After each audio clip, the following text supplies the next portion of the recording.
Boa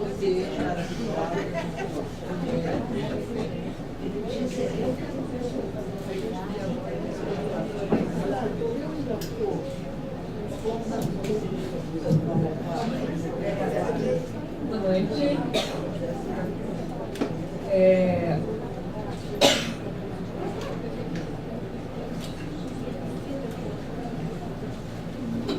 Bom, a ideia era que você sentasse aqui, mas eu já vi que tem uma resistência. Então eu vou fazer o seguinte, vou chamar de uma por uma e vocês...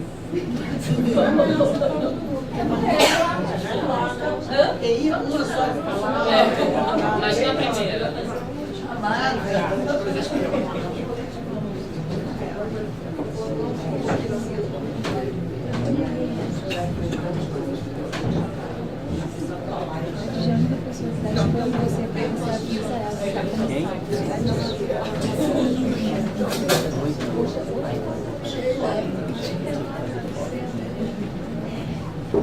Bom, boa noite. Queria agradecer muito a presença de vocês. Queria agradecer à Livraria Travessa por ceder esse espaço aqui para a gente. Queria agradecer à editora Papiros por ter acreditado no nosso projeto, por ter publicado o livro, né? A gente sabe que é sempre difícil ter uma parceria com a editora. E a gente fez uma colinha para a gente não se perder muito, porque a gente não vai poder demorar muito aqui, a gente tem que ser o máximo objetivo possível e para a gente ter o máximo de oportunidade de falar com as nossas estrelas que se tornaram nossas grandes inspiradoras, né? Assim, nas nossas pesquisas, nos nossos estudos. Meu nome é Carla Holanda e eu, junto com a Marina Tedesco, a Nina Tedesco, organizamos esse livro, né, Feminino Plural, Mulheres no Cinema Brasileiro. Nós duas somos professoras da Universidade Federal Fluminense e é com muita alegria e emoção que a gente vai dar início, então, a essa abertura desse lançamento, que com essas presenças grandiosamente admiráveis de cineastas brasileiras que iniciaram no cinema ali pelos anos 60 e 70, se torna, sem nenhum exagero, um evento histórico. A ideia do livro surge quando nos deparamos com a ausência de publicação sistematizada que discutisse esse cinema que esteve ausente da história canônica do cinema brasileiro, que é o cinema feito por mulheres, e que só nos últimos anos começaram a ser publicados artigos esparsos. Então, a gente convidou pesquisadoras e pesquisadores de variadas universidades brasileiras para escrever textos inéditos que nos permitissem visualizar em uma só coletânea essa história, desde o cinema silencioso até os dias atuais. Então, eu vou apresentar cada um, mais ou menos, a gente vai apresentar os artigos, os capítulos, ao mesmo tempo que a gente vai falando das cineastas que estão aqui. Mais ou menos em ordem alfabética, Ana Maria Magalhães, atriz, diretora de cinema, que tem o seu filme Mulheres de Cinema, um filme feito em 1977, um documentário discutido no capítulo de Luiz Alberto Rocha Mello, pesquisador da Universidade Federal de Juiz de Fora, intitulado O Discurso Historiográfico em Mulheres de Cinema. Nesse média-metragem documental, Ana Maria retrata a participação feminina na história da atividade cinematográfica no Brasil, do final do século XIX aos anos 70. Obrigada, Ana, por sua presença. Gilda Bojunga.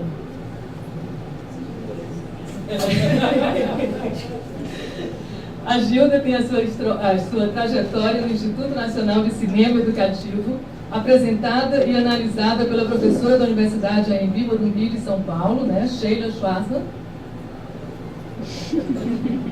No capítulo Gilda Bojunga, Percalços de uma Afirmação.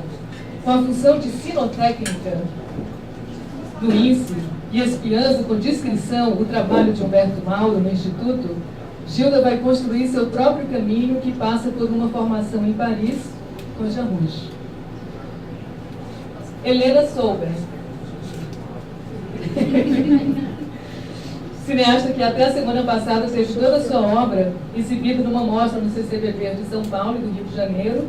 Helena iniciou na direção em 1966 com a Entrevista, curta-metragem que antecede bandeiras feministas da década seguinte e que eu discuto no capítulo Cinema Brasileiro Moderno de autoria feminina. Mas é no capítulo Helena Solberg, Militância Feminista e Política nas Américas, da pesquisadora da Universidade Federal de Minas Gerais, Mariana Tavares, que sua obra será analisada de maneira ampla, em especial sua fase nos Estados Unidos, país onde morou por 3 décadas. Gostaria de falar também da Glória Mariani, ex-Glória Solberg. Glória é a personagem central do filme A Entrevista. A única mulher do filme que, por seu teor confessional e por tratar de assuntos tabus à época, como sexualidade, virgindade, trabalhos fora de casa, estudo superior, etc., permitiu ter sua identidade revelada na ocasião. Glória é a noiva que está estampada no fotograma da capa do nosso livro. Me parece que nessa nova história que está sendo construída, que é a história do cinema brasileiro sob a perspectiva feminina, Glória talvez seja o grande símbolo, principalmente se a gente considera que A Entrevista, pioneiro em tantas frentes, é o filme que funda o cinema brasileiro moderno de autoria feminina. Teresa Trautmann, cineasta que abala a moral do regime militar ao lançar, aos 22 anos de idade, Os Homens que Eu Tive. Filme de 1973, que é protagonizado por uma mulher casada que tem uma relação aberta com o marido e vive encontros amorosos com outras pessoas. A professora da Universidade Federal da Paraíba, Ana Maria Veiga, investiga os desdobramentos e consequências da impiedosa censura ao seu filme por longos 10 anos, no capítulo Estéticas e Políticas de Resistência no Cinema de Mulheres, anos 70 e 80. Vera de Figueiredo. Cineasta e artista plástica, Vera tem sua obra apresentada e analisada no capítulo já citado de Auxiliane Cavalcante, professora da Universidade Federal de Goiás. Bom, ele não está citado porque eu citei quando eu ia falar da Adélia Sampaio, que ainda não chegou, não sei se o capítulo da Auxiliane é Cineastas Brasileiras Feministas durante a Ditadura Civil-Militar.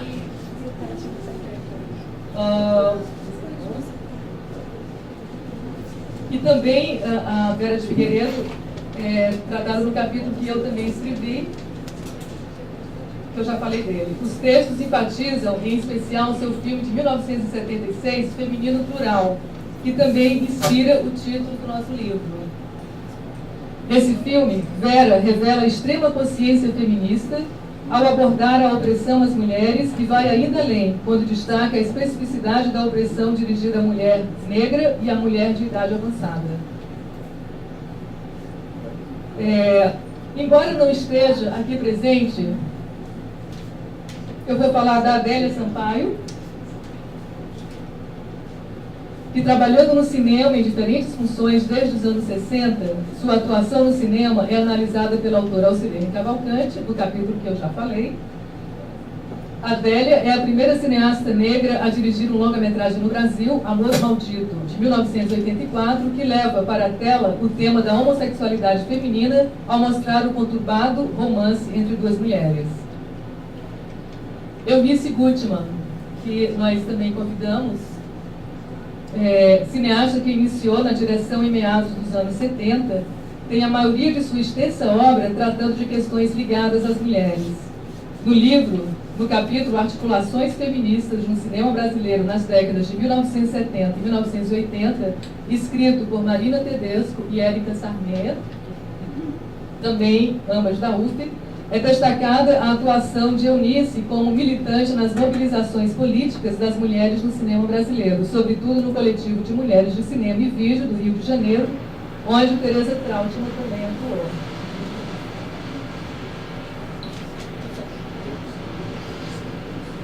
E embora também não esteja aqui presente, aqui agora, a gente gostaria de fazer menção a uma cineasta que a gente não conseguiria não se referir a ela neste momento, por tudo que ela representa esse cinema de mulheres no Brasil, que é a cineasta Ana Carolina, que está em São Paulo, não pôde estar aqui conosco hoje. Ela tem sua obra de ficção e de documentário tratada no capítulo que eu escrevi, também já citado, e no capítulo que a Ana Maria Veiga trabalha. Bom, eu dei ênfase às cineastas, a gente está dando ênfase a essas cineastas cariocas, entre aspas, né, considerando cariocas que moram aqui no Rio, que iniciaram ali pelos 60 e 70. Mas o livro também contempla cineastas de outros estados e de outras gerações e com outras abordagens. Então, eu vou passar a palavra para a Nina complementar essa apresentação. Obrigada. Boa noite. Eu vou apresentar muito rapidamente os demais capítulos. O nosso livro é composto por 16 capítulos. Vou falar rapidinho de cada um. No capítulo Creu de Verberena e o trabalho da mulher no cinema silencioso, a professora da UFSCar, Luciana Corrêa de Araújo, reflete sobre o trabalho da mulher em diversas funções durante o cinema silencioso, colocando ênfase na Cléudia Verberena, primeira diretora de cinema do Brasil.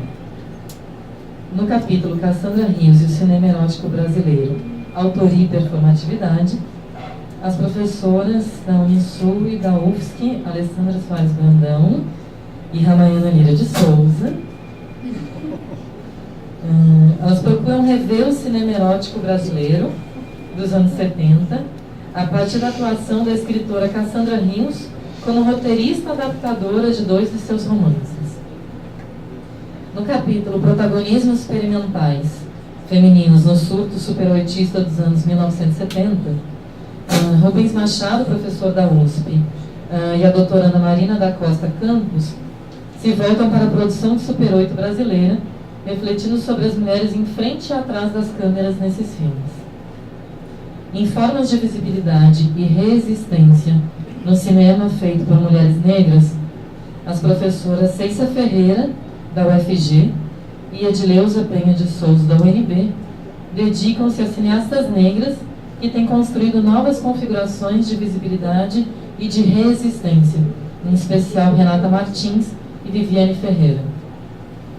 Em Amor, Plástico e Barulho, protagonismo e rivalidade femininas como elementos estéticos e narrativos do cinema pernambucano, a professora da Universidade Estadual do Rio Grande do Norte, Daiane Ferreira Dantas, e as graduandas Isaiana Carla Pereira dos Santos e Renata Isabel de Freitas Nolasco investigam a presença do protagonismo feminino por trás e diante das câmeras no filme Amor, Plástico e Barulho, que é o primeiro longa-metragem de ficção realizado por uma cineasta pernambucana em 2013.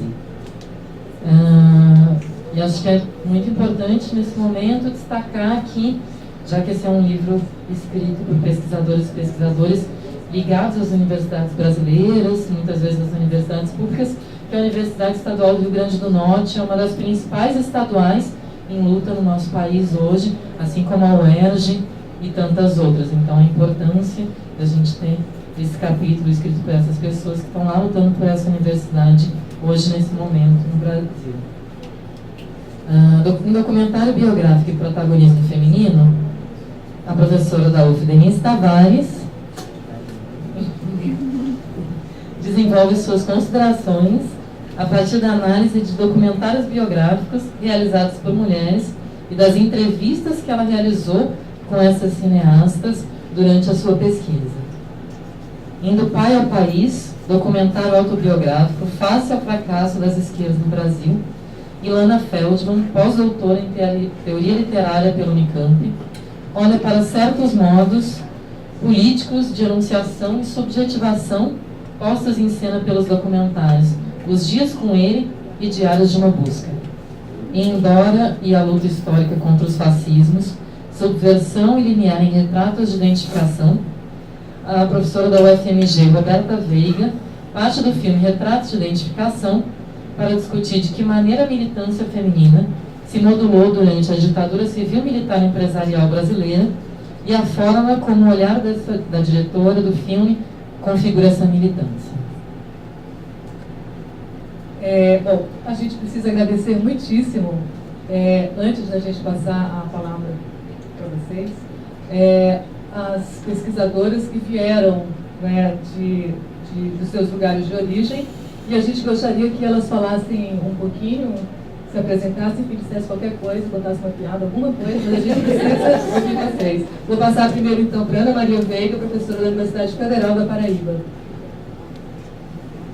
Oi, boa noite.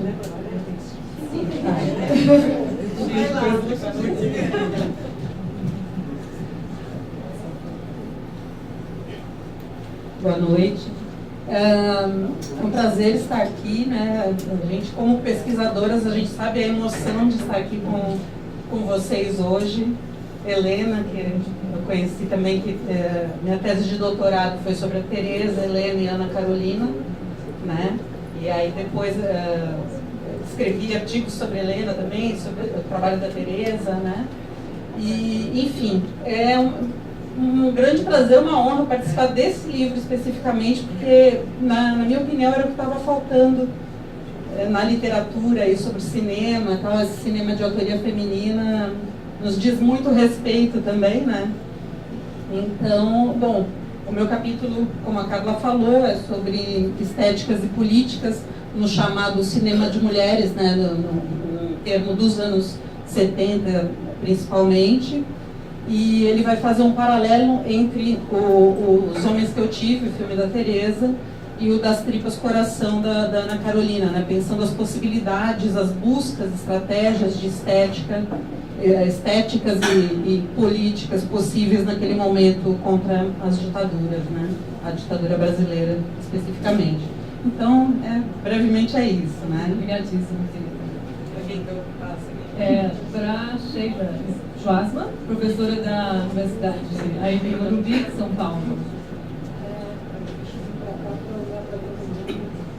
Boa noite, muito obrigada. É um prazer estar aqui. É um prazer, é um evento muito grande. Acho que a gente tem que saudar, antes de tudo, essa reunião, né, que está no livro, que o livro configura, porque, na verdade, eu conheci a Gilda durante muito tempo, porque ela vinha ser neta de Roquete Pinto e eu ia à casa dela para saber de Humberto Mauro. Né? E não tive, né, nunca conversamos sobre isso, até que a dona conversando com a dona Carla Holanda, se referindo à pesquisa da Heloísa Buarque de Holanda, né? Aí eu comecei, evidentemente, a juntar todos os fios e fiquei pensando as dificuldades que a Gilda deve ter tido, e ela me conta, de ficar espiando no estúdio, né? Porque ela não podia entrar para ver o Humberto Mauro, né? Onde estava facultado. E aí a carreira dela, em meio a amizades com gente do cinema novo, né? Mas que, bom, pelo fato de ser mulher, né, não passavam de brincadeiras. A Gilda vai ter um caminho próprio, vai trabalhar no INSE, vai ter uma influência do cinema que ela viu fazer e vai se desenvolver a partir do Rush e vai ter sua carreira não só de fazer filme, mas de entregar filme, né, para levar para o Brasil inteiro. Justamente, é uma ponte com as realizadoras. Maravilha, obrigada, Sheila. Érica Sarnet, é daqui do Rio de Janeiro, o que escreveu o artigo em parcerias com a Nina.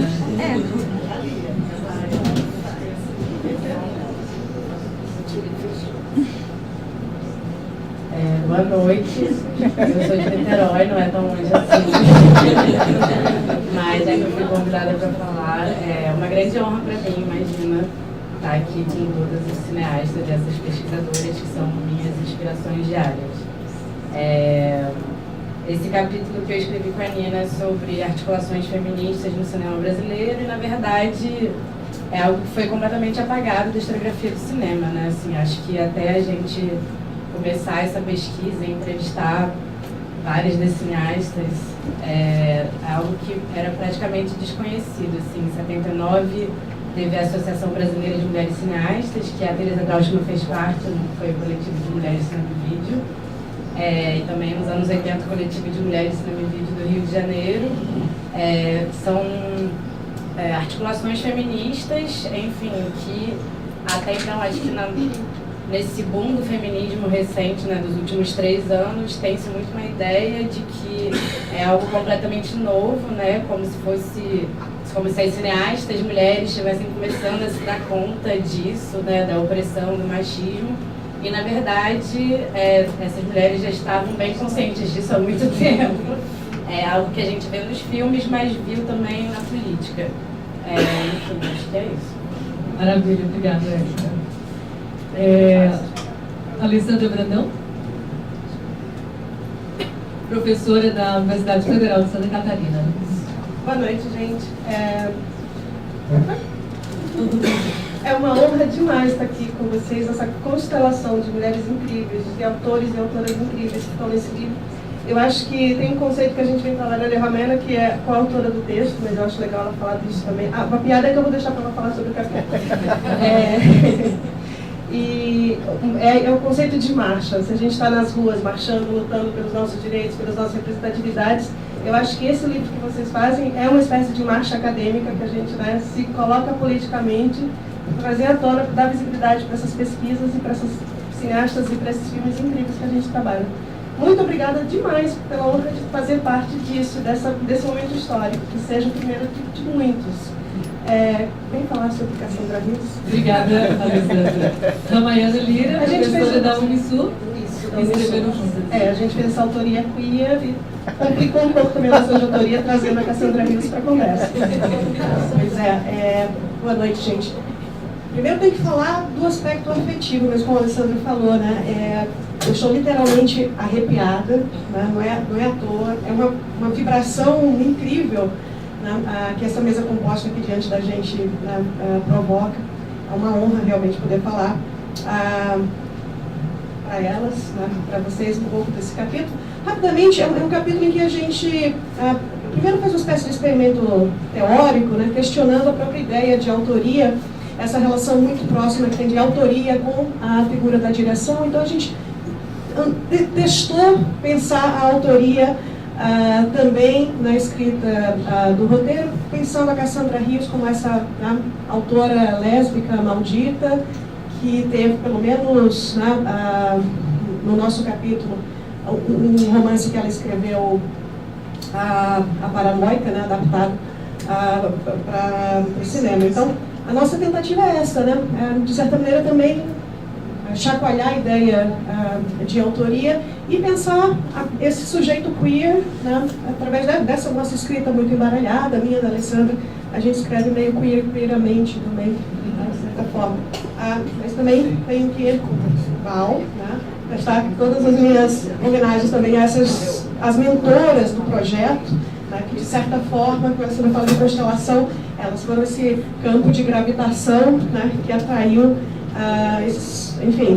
as ideias e os filmes, tá, gente? Obrigada a vocês duas demais também. Imagina, é um luxo contar com tanta gente. Mariana Tavares, que é pesquisadora, pós-doutoranda da UFMG, Universidade Federal de Minas Gerais. Para mim também é um prazer muito grande estar aqui. É um momento histórico, sem dúvida. Eu acho que esse livro, inclusive, faço votos que ele tenha desdobramentos numa mostra. Já falei com Carla, eu acho que merecia fazer uma mostra com filmes dessas cineastas, com a presença das cineastas, debates. O livro é o início de um processo e merece, naturalmente, vai ter seus desdobramentos. O meu capítulo é o capítulo 6, Helena Sober, Militância Feminista e Política nas Américas. Eu adorei fazer porque Nina e Carla me pediram para pensar. Eu já tinha feito doutorado sobre a trajetória da Helena Sober, já tinha publicado um livro do Cinema Novo, um documentário contemporâneo, onde eu percorro a trajetória dela, mas como o livro anterior era panorâmico, eu não pude aprofundar muito, e as duas me provocaram, pedindo para eu pensar mais os filmes da primeira fase feminista da Helena, que é uma fase riquíssima. Sem ela saber, ela fez o primeiro filme feminista brasileiro, que também é considerado o marco do moderno cinema de autoria feminino, como a Carla Holanda aponta no texto dela. Depois ela fez o primeiro filme que percorreu com rigor cronológico a história do feminismo nos Estados Unidos e na Inglaterra, de 1800 até 1974, que é o The Will of Woman, e também foi pioneira com The Double Day, que foi o primeiro filme que abordou as mulheres latino-americanas no trabalho, em casa e no trabalho, com a presença da cineasta em campo, entrevistando e abordando essas mulheres. Então, é um pouco disso que fala o capítulo.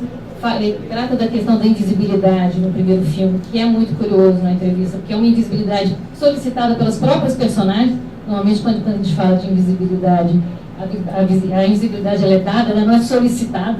E a partir disso eu traço um fio até percorrendo esses 3 filmes, e o mais recente que ela lançou ano passado, que retoma alguns aspectos também da questão da condição da mulher. Então, um prazer enorme estar aqui e espero ver esses desdobramentos que esse projeto tão bonito merece. Quem sabe até um segundo volume. Certamente, né, acho que só vai começando, acho que tem pesquisa aí para décadas ainda, né, que a gente convoca novos pesquisadores, novas pesquisadoras também. Obrigada, Marina. A Denise Tavares, professora da Universidade Federal Fluminense, que também escreveu um capítulo no livro. Esse que eu tinha combinado, só o pessoal de fora falar, né? De carro, né? Eu vi de Niterói. Eu vi de Niterói, apesar de sotaque, mostra que eu sou paulista. Lógico que é uma alegria, uma honra, né? Muitos desses filmes, dessas cineastas, eu lembro muito. O primeiro filme que me motivou, inclusive, a pesquisa com biografia foi Banana by Business. Eu assisti, assim, fiquei chocada. A partir dali, fiquei pensando mais no quanto que eu gostava de biografia, de quanto que eu queria trabalhar. No meu capítulo são cineastas de segunda e terceira geração, digamos assim, né? Bastante inspiradas no trabalho de vocês, né? E nas pesquisas também que foram feitas. E eu faço uma discussão que acho que toda mulher, de certo modo, vive ainda, não só no cinema, mas no cinema especialmente, que é você desenvolver um filme que sua vida, né, está ali no meio, e ao mesmo tempo ele é autoral, mas é também a sua versão do mundo, a sua visão, suas inquietações, seus desafios. Parece muito fácil quando a gente fala sobre isso, mas na hora de realizar o filme é realmente muito difícil. Então é um trabalho, uma pesquisa que eu fiz sobre biografia e a visão que essas mulheres tinham, né, sobre estar fazendo um filme que elas participam da história e ao mesmo tempo elas querem criar algo que outras mulheres vejam, percebam, não só mulheres, mas mulheres, etc. Então é isso, foi uma contribuição muito simples, singela. Agradeço muito o convite da Carla e da Nina de estar fazendo parte desse livro, que para mim o mais gostoso foi ler o texto dos outros autores, né? Foi uma delícia, porque a gente aprende muito. Então eu recomendo muito o livro, porque ele é realmente um espectro para a gente compreender, inclusive porque eu não sou uma pessoa que trabalha há muitos anos, né, que foca nessas... A convivência com outras mulheres traz isso para a gente, né? Traz sempre essa oportunidade de pensar como você se viu até aquele momento. Então, até isso é interessante também quando a gente pega um livro como esse. A gente se repensa, né, vendo o trabalho de tanta gente, inclusive de homens, né? Tem bons textos de homens também no livro. É isso. Obrigada, Denise. Eu acho que já foram todas as outras, né? Bom, então, acabou de chegar, não é? Enquanto a gente começou aqui, a nossa querida Eunice Gutmann, que eu já havia apresentado, e ela está presente no texto, é discutida, né? No texto da Nina e da Érica. E agora a gente passa a palavra para cada uma de vocês.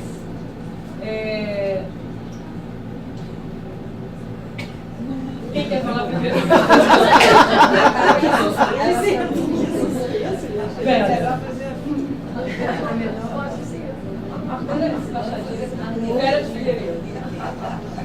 Bom, eu tinha pensado o seguinte: estou muito feliz de ver tanta gente interessada em filme de mulher, porque como o meu primeiro filme longa, Feminino Plural, foi feito em 76, eu quero contar para vocês 4 experiênciazinhas que eu tive para vocês refletirem.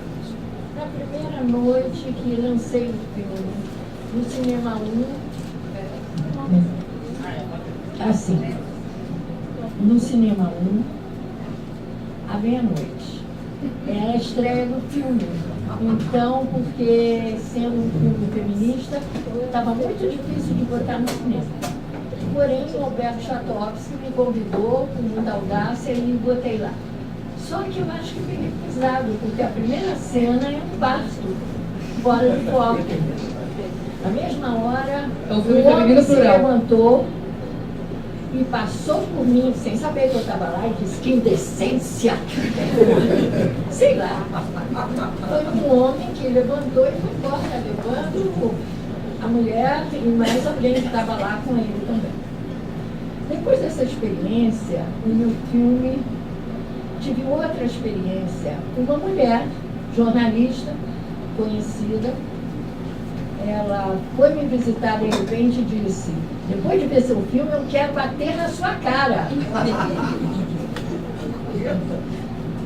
Pô, você conhece o filme e conhece a época que era aquilo. É 76, eu estou falando. Dia 30 de dezembro de 76. Depois, uma outra experiência estranha que eu tive foi o Festival de Cannes, porque então fui convidada para ser membro da Cinémathèque Française lá no Festival de Cannes, e o Embrafilme não quis mandar o filme. Feminino plural. Feminino plural.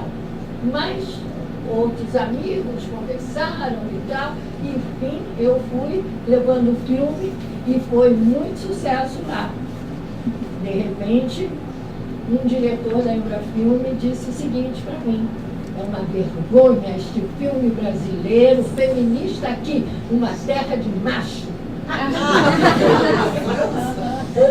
Não, a terra de macho é a terra do Brasil. Esse filme feminista brasileiro aqui, numa terra de macho. E a terceira, a última, é que um outro diretor da Embrafilme disse para mim que não podia considerar aquele filme um filme brasileiro, pelo tema. Então, vocês veem como eu estou feliz de ver todo interessado em filmes de mulheres. Porque realmente é muito importante o filme de mulher, porque a gente traz o universo feminino para a tona. Muito obrigada.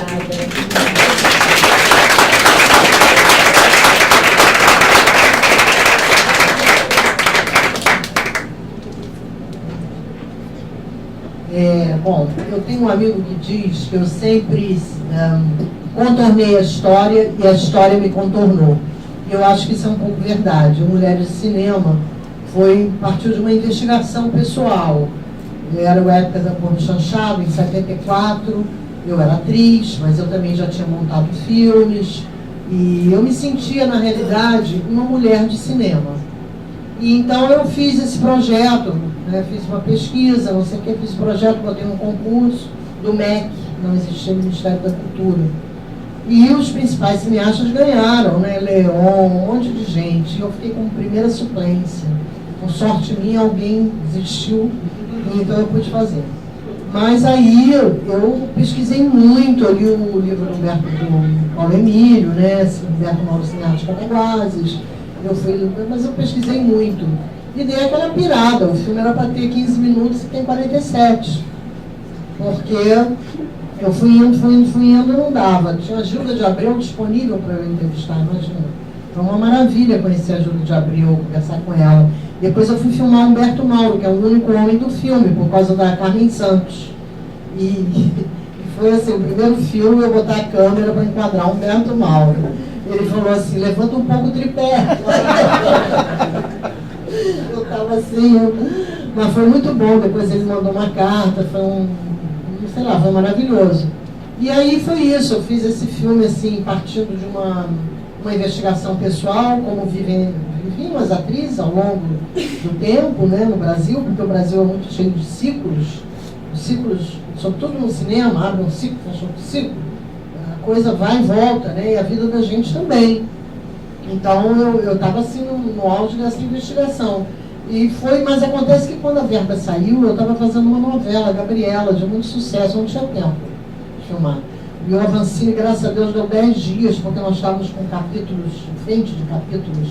Ele deu 10 dias, eu peguei o Fusca com Zé Antônio Ventura, Jaiminho Schwartz, e fomos para Cataguases entrevistar Humberto Mauro e fizemos o filme todo nesse Fusca, meu Fusca com Zé Antônio e Toninho, e Janinho, que se revezavam som e câmera, etc. E depois eu então fui encontrar Zequinha Mauro lá no INC, isso eu não sei o que era naquela época. E aí já foi intervalo de outra novela. Eu já estava fazendo Saramandaia e peguei umas férias ali no intervalo. E aí fui lá para pesquisa mesmo, de filmar, pesquisa iconográfica, filmar as fotos, os recortes, fazer o texto do filme. Eu pedi para o Gustavo me ajudar, ele pedi para ele escrever. Eu era casada com o Gustavo Dal. O Gustavo disse, não vou escrever, não vou escrever. Não, a iniciativa tem que ser sua. E eu escrevi um texto, mas pedi para ele corrigir. Então ficou o meu nome em primeiro, o dele em segundo, porque na realidade, de fato, a iniciativa era minha. E aí escrever o texto e botar música, mixar, tudo isso, o filme ficou pronto em 77. Até então, eu tinha visto um filme dirigido por uma mulher, que era a entrevista da Helena Sober, que ela trouxe ao Brasil e passou na Cinemateca do Mama, foi isso? Então era Maison, porque eu ia muito na Cinemateca da Maison. Por aí. Eu estou dizendo, o primeiro filme que eu vi dirigido por uma mulher. Então eu já tinha Helena Sober na minha mente, assim, como uma pessoa que dirigia filmes, que não era uma coisa normal. Não é? Não era normal.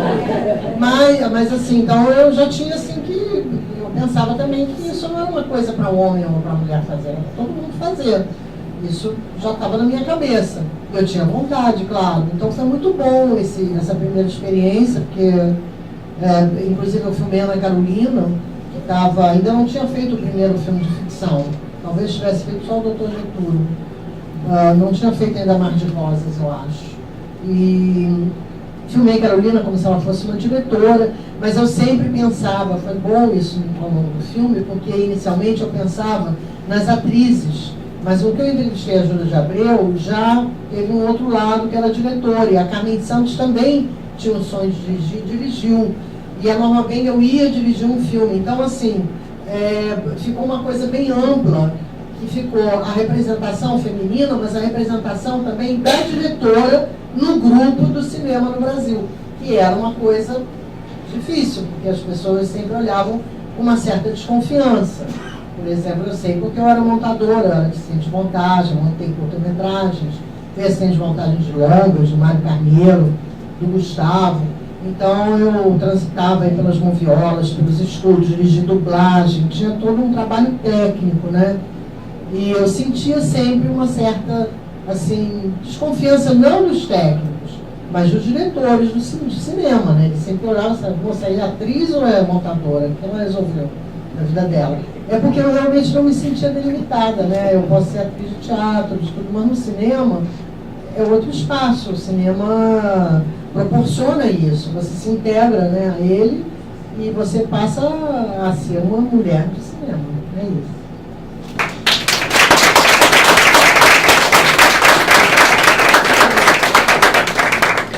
Boa noite, gente. Eu estou aqui pensando que coisa curiosa como as mulheres gostam de investigar, né? É uma coisa estranha, porque o meu primeiro filme foi uma investigação. Eu queria saber o que as mulheres pensavam. E procurar aqui algumas respostas para perguntas que eu tinha. E resolvi fazer esse filme, que era uma entrevista com mulheres. Eu selecionei amigas, pessoas perto de mim. E lá fui eu, com um pequeno detalhe: as mulheres não queriam ser filmadas. Então lá vou eu com o Nagra, aliás, é o único Nagra que abriu no Rio de Janeiro, que era de um sueco, o Arneson. O Mário conseguiu negociar com ele e passou o Nagra para mim. E lá vou eu e entrava na casa das moças e era sempre assim, tinha que fechar as portas, ou era no quarto que tinha que trancar, porque, sei lá, alguém podia ouvir, porque parecia uma coisa meio maluca. E eu acabei com uma trilha sonora, né? E não tinha filme. E é interessante que, como acontecem essas coisas, é que isso fez com que o filme acontecesse, me obrigou a criar uma metáfora, uma imagem que essa trilha sonora ia desconstruir. Na medida que é uma noiva sendo preparada para o casamento, sendo maquiada como num grande ritual, enquanto essas entrevistas vão desconstruindo essa imagem. Minha noiva era aqui. Era Glória, e que foi a única que se prestou no final, inclusive, para uma entrevista. Né? Mas, por falar em investigação, essas acadêmicas são perigosas. Não, vou falar, a Mariana chegou na minha vida faz uns 4, 5 anos atrás, ela apareceu inocente. Eu disse assim, não, eu estou fazendo uma pesquisa assim, de doutorado sobre o seu cinema. Eu digo, que interessante. O que você precisa? Ela disse, você posso ver seus arquivos? Eu digo, pode ver meus arquivos. Aí eu disse, mas essa pesquisa vai levar quanto tempo? Ela disse, uns 4 anos.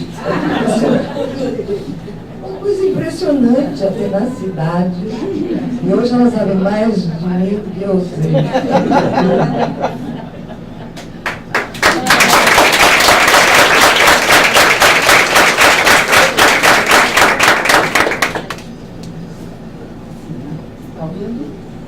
Eu achei interessante, Helena, você falar isso de pesquisa de mulher como pesquisadora, porque vocês resolveram pesquisar.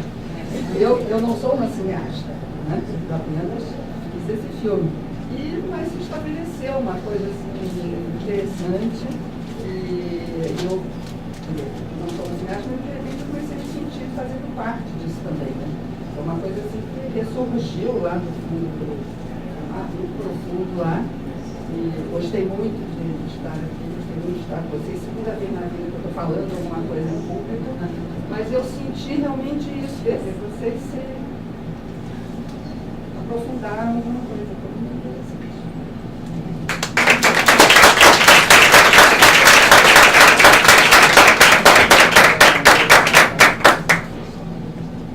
É assim? É assim? A gente nunca sabe com o microfone onde que vai. Não, boa noite. Eu acho importante tudo isso que a gente está vendo aqui, principalmente que outro dia me chamaram para fazer uma palestra sobre no dia 8 de março, e aí eu dei uma pesquisada sobre os tais movimentos feministas, então aprendi que a gente está na 4ª onda. A 4ª onda. Diz que a primeira onda foi a luta pelo voto na Inglaterra, nos Estados Unidos, por aí. Depois teve a segunda onda, nos anos 60, depois teve uma terceira, e nós estamos na 4ª. Então, tudo bem. Mas o que eu queria dizer é o seguinte, logo que eu comecei a trabalhar com cinema, que eu fiz um curso de cinema na Bélgica, fora do Brasil, e lá me disseram assim, vai estudar cinema? Então faz montagem. Montagem é uma coisa de mulher. Aí eu falei, puxa, legal aqui. Aí comecei, realmente me matriculei no curso de script e montagem na escola. E por aí foi. Aí, quando eu voltei para o Brasil, aí me disseram assim, montagem? Não. E até um diretor, eu não vou falar quem é, porque até já esqueci, como é que eu vou ficar numa sala escura com você? Então não era uma coisa assim para mulheres. Porque a montagem antigamente era feita numa sala escura, tinha moviola, tinha uma lampadinha assim, mas era uma escuridão. Aí eu aprendi que não era uma coisa para mulheres, mas não faz mal. Mesmo assim eu desobedeci e trabalhei bastante com montagem. E depois entendi também, dentro de todas as pesquisas que a gente faz, que não era uma profissão, no Brasil principalmente, muito feminina. Acho que não só no Brasil, como no mundo todo. Né? Que até outro dia eu li, Festival de Cannes, então a primeira mulher que foi não sei aonde, fez. Então não é uma coisa só brasileira, é uma profissão que requer grandes produções, requer financiamentos, isso tudo a gente sabe, né, que não está propriamente na mão das mulheres. Mas a gente insiste. E aí, depois de eu fazer algumas montagens, fiz longas metragens, comerciais, eu comecei no fim de semana a fazer meus próprios filmes, entendeu? E aí, por aí foi indo, e aí, durante a semana, comecei a fazer também, então, eu estou fazendo até hoje. E interessante tudo isso, porque a gente vai entendendo e vai pesquisando. Então, eu sempre fiz trabalhos documentários com problemas sociais, e depois comecei, aos poucos, a falar da mulher dentro desses documentários. Eu acho que é isso.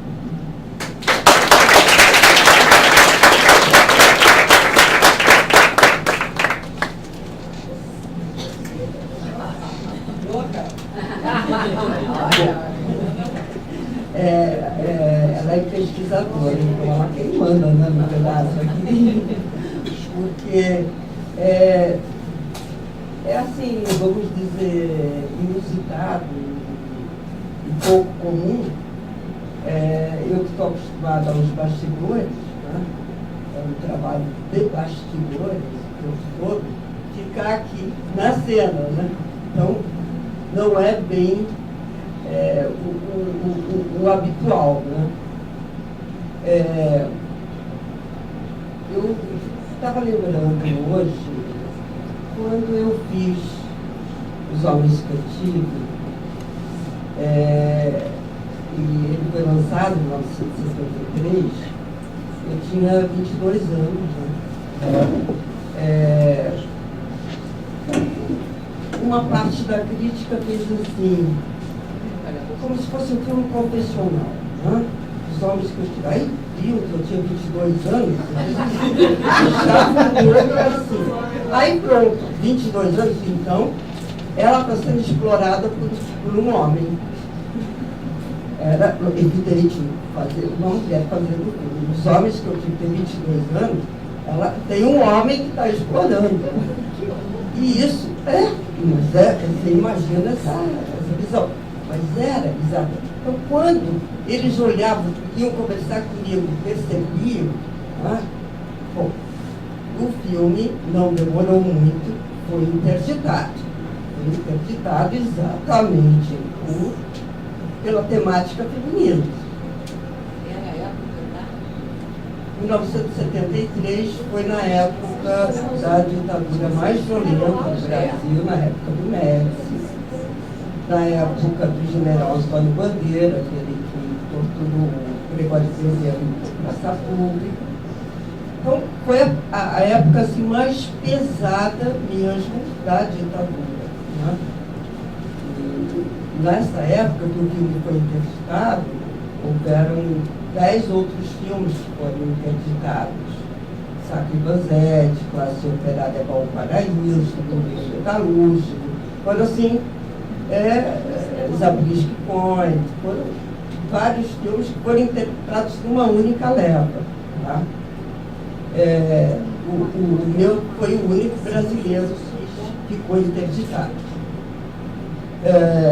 Esse filme, quando ele foi lançado, naquela época, o exibidor, ele fazia sessão à meia-noite, de sábado, mas não tinha nenhum ingresso distribuído. Nenhum, porque era um teste de público. Então ele fazia antes da estreia, fazia esse lançamento, e tudo que ele tinha, o exibidor, ele participa da comercialização, das despesas de publicidade.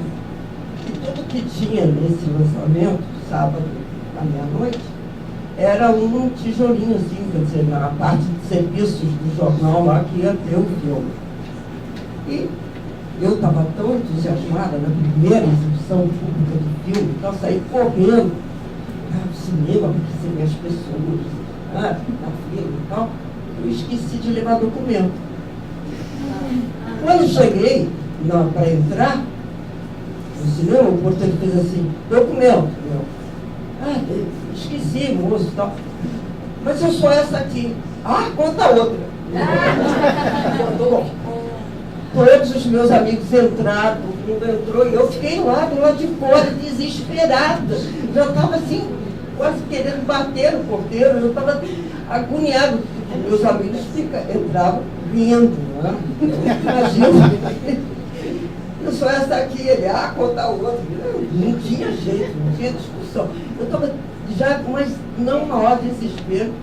Essa pré-estreia foi no Boxe, na época que o Boxe era um único cinema.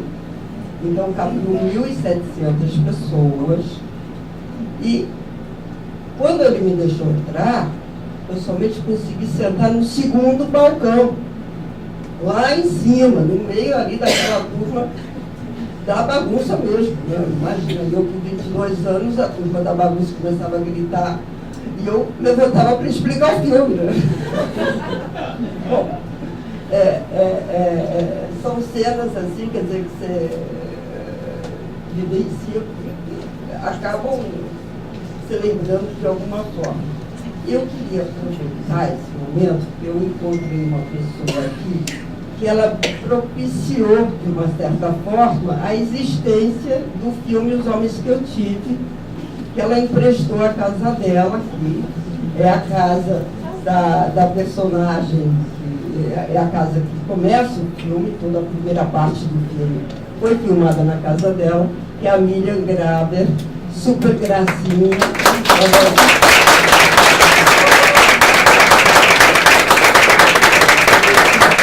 Ela emprestou a casa por amor ao cinema, tá? Realmente, porque ela gostava muito de cinema, era fã, é uma artista gráfica, e ela, sabe, apaixonada pela coisa do cinema. Tá? Obrigada. Muito bem. Foi uma honra.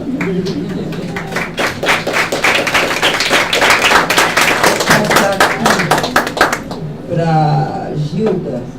A Gilda é a memória viva do cinema brasileiro.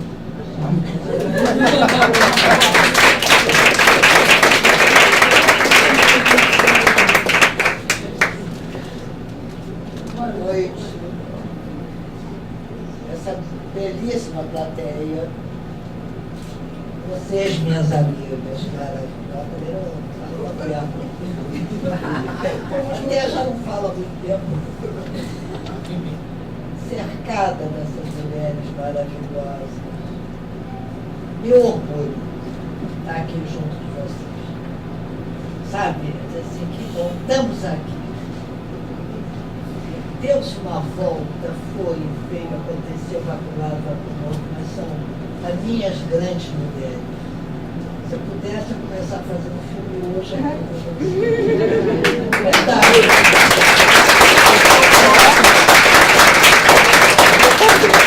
Isso são as minhas brasileiras, é isso aí, nós somos. Estamos aí, né? Vamos deixar cair. Eu não posso me considerar assim uma cineasta, porque eu não tenho. Eu sou mais uma documentarista, né? Depois de ter convivido com o Mauro tantos anos,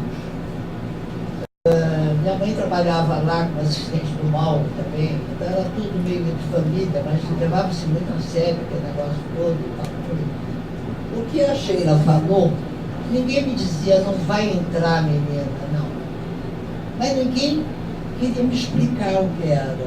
Podia ter passo livre, mas o que era, meter a mão na massa, era difícil para eles aceitar isso, né? Uma coisa.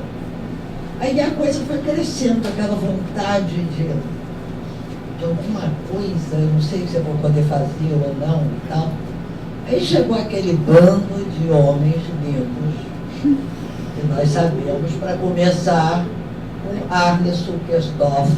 Primeira aula, lá estou eu, Humberto Mauro na sala, o que é? Tá aí, eu, Gustavo, esse, todos eles. O meu maior amigo era o Mário Carneiro, né?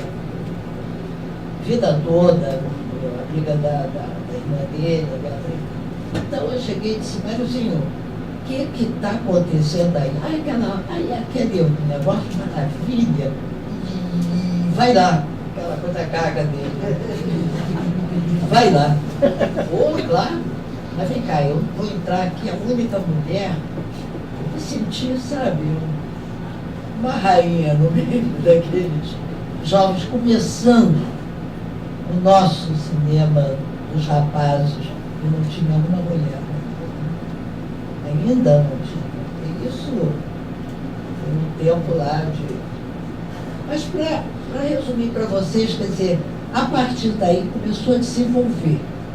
E eu trabalhando perto do Paulo, essa coisa toda, até que um dia isso eu esqueci de contar para a Sheila, sabe?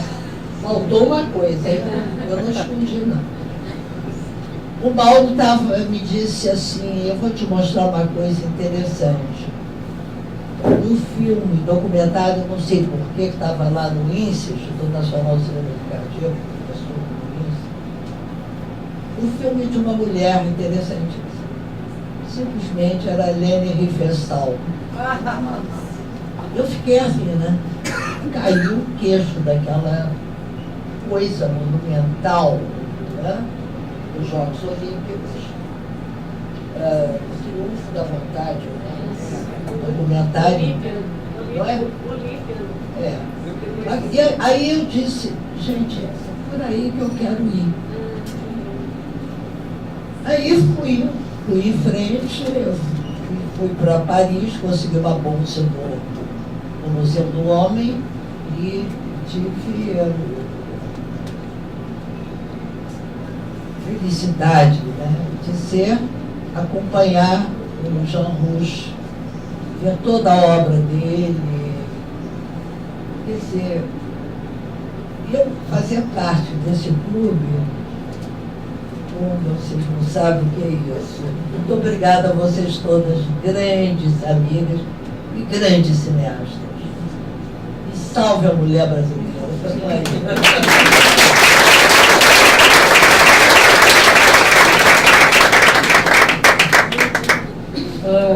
Eu acho que foi uma pequena degustação, né, assim, do que a gente, de quando também a gente se deparou, quando a gente começou a pesquisar e conhecer um pouquinho de cada uma dessas mulheres. Existem outras tantas. São histórias que a gente precisa conhecer mais e mais. Helena, eu sei que muita gente vai continuar.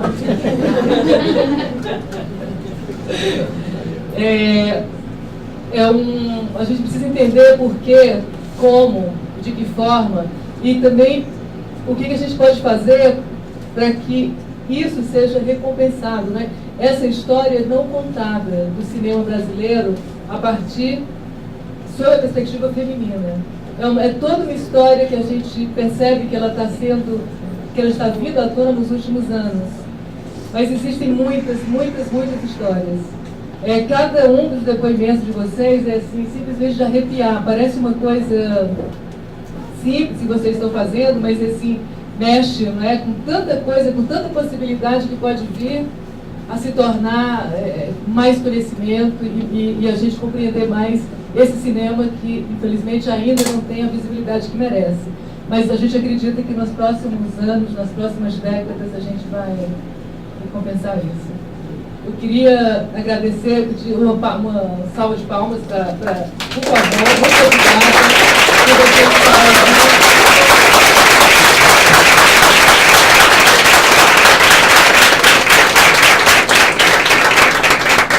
a cada um de vocês, as autoras, e eu queria convidar então para a gente circular lá na mesa, lá de baixo, né? E a gente pode continuar essa conversa de maneira informal, se vocês tiverem disponibilidade, eu acho que sim.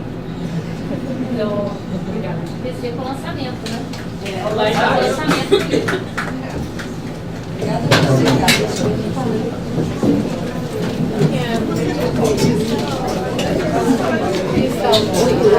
você.